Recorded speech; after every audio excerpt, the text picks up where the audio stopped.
اهلا بيكم ازاي صفر. في الحلقة دي هنقول لكم 10 حاجات تخليكم تزوروا شمال تايلاند.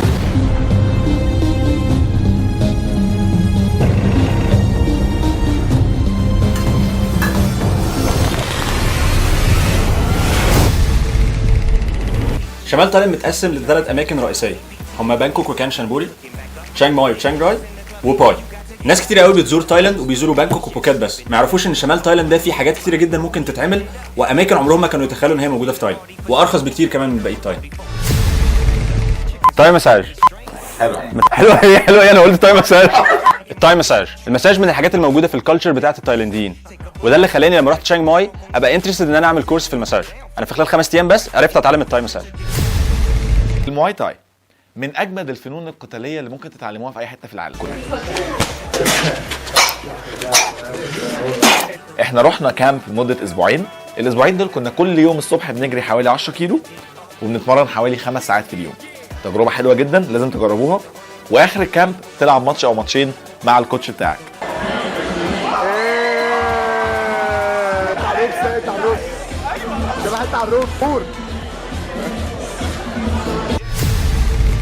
من اشهر الحاجات اللي ممكن تعملوها في تشانغ ماي هي المديتيشن. في المديتيشن انت بتروح معبد بتقعد فيه من 10 او 15 يوم، بتنفصل تماما عن العالم الخارجي، ما بيبقاش معاك موبايل وبتاكل اكل كله فيجيتيريان وما بتتكلمش كتير. ممكن تقعد بال 10 15 يوم دول ما تتكلمش غير 5 دقائق مثلا.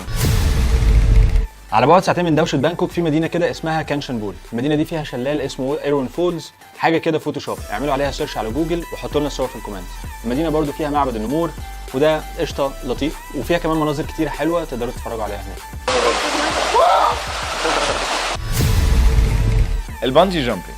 البانجي جامبينج انت بتطلع على ارتفاع 50 70 متر وبتنط فري فول لمده حوالي 5 ثواني، من اجمل التجارب اللي لازم تعملوها.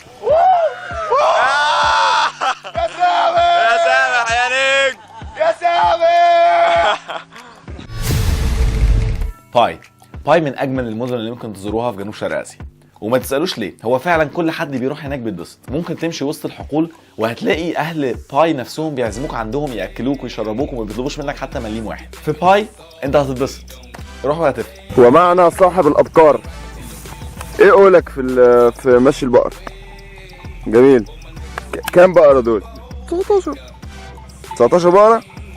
كام واحده صغيره؟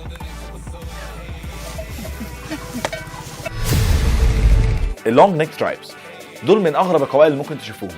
القبائل دول الستات عندهم لازم كل سنه يحطوا حلقه جديده على رقبتهم.